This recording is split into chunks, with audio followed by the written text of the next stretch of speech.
Welcome back to the channel, dear friends. I'm honored to have you join this sacred space once again.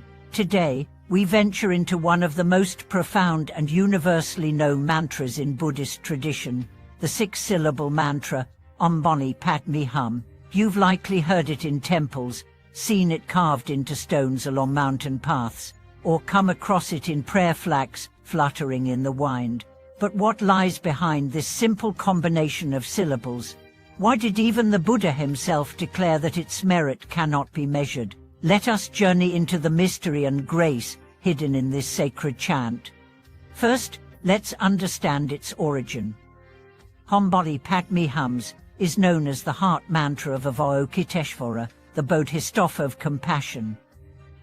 This is not merely a name, but a presence, an energy that embodies the boundless, fearless compassion that flows toward all beings, especially those who suffer. And this mantra, given as his essence, is not just a symbol, it is a living vibration. There's a passage in the sutra that describes a radiant light filling the sky as Avalokiteshvara chants this mantra in the hell realms, offering refuge to beings caught in cycles of torment. When asked by his disciple why the light was so immense, the Buddha answered, "That light is the virtue of the mantra. Even I cannot calculate its merit." This is not poetic exaggeration. It's a spiritual truth. Each syllable of the mantra carries deep significance. Hum purifies pride and ego. Imot purifies jealousy and lust for entertainment. Ni purifies passion and desire. Pad purifies ignorance and prejudice. Mi purifies greed and possessiveness. Hum purifies hatred and aggression. Together, they form a bridge from samsara to liberation. They're not just phonetic expressions. They're energetic codes.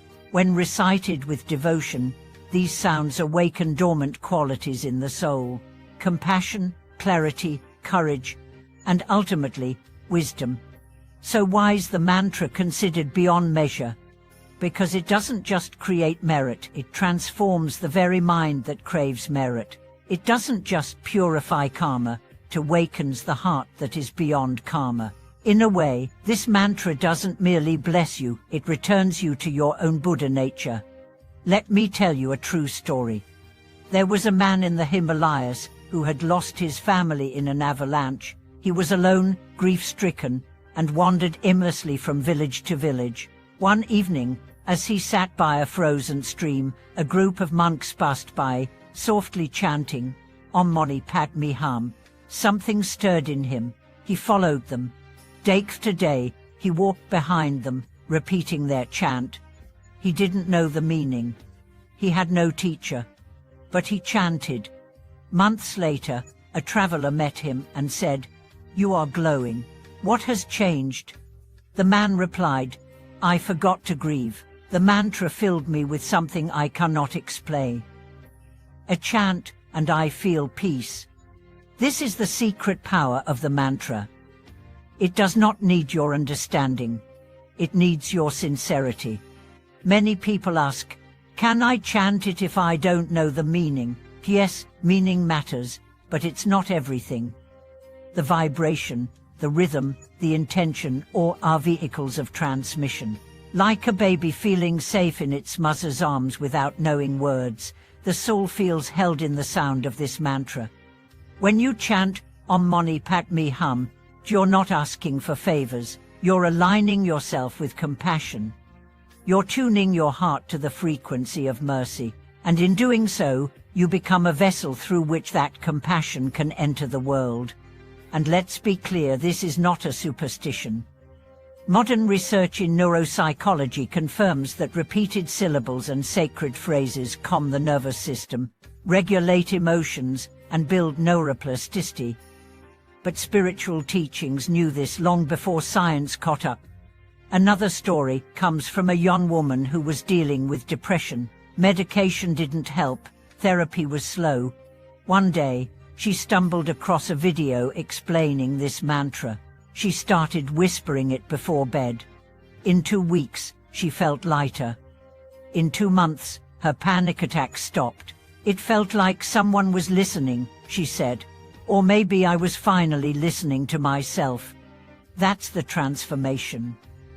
The mantra calls us home, not to a place, but to a state of presence, of gentleness, of truth. And when we chant, not only for ourselves, but for others, its power multiplies. Imagine thousands, millions, chanting for peace, for healing, for liberation of all sentient beings. That sound doesn't disappear. It moves through time and space. It echoes through suffering hearts. It brings light into dark places. If you've never tried chanting this mantra, start small, just a few minutes a day. Say it with breath, with patience, with love. You don't need to believe anything. Just try and observe what changes. Maybe you'll feel calmer, maybe your reactions soften, maybe old pain begins to dissolve. Maybe you start to forgive yourself or others. Because Om Mani Padme Hums is not magic, it is a mirror. It reflects your purest self back to you. So often, we seek complex techniques, expensive retreats, or rare transmissions. But here is a mantra, freely given, with the power to liberate. No cost, no requirements. Just heart. I invite you today to light a candle, close your eyes, and chant this sacred syllable. Let it wrap around your wounds like silk. Let it pour into the cracks of your confusion. Let it hold your fears like a mother holds her child. And when you chant, don't chant for blessings. Chant to become a blessing. Don't chant for power, chant for presence.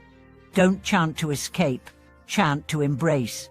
Please share your experiences with this mantra in the comments. Have you felt its effect? Do you chant daily? What have you noticed shift in your life? Let's create a space of collective devotion. Thank you for watching this video. May the 6 syllables echo in your soul. May your days be filled with light. May you become a refuge for others, simply by the peace you carry.